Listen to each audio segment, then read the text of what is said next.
This tutorial is for students who want to find their online tests, which could also be online assignments, anything the teacher wants it to be.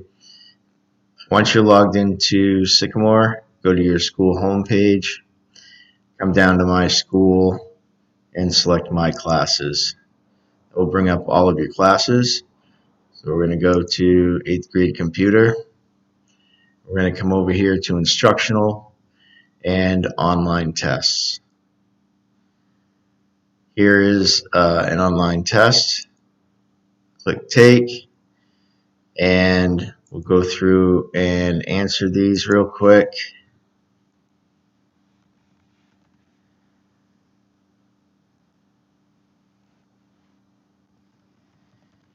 And when you're finished, you hit submit test. Okay. And you can see we got the first 3 correct, and then the essay needs to be graded by your teacher. Close it.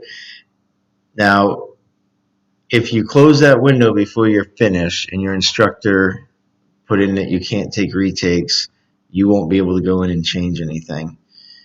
That's probably most likely to happen on a quiz or a test. If it's just a homework assignment, your teacher will probably put in multiple retakes in case something happens. Thank you.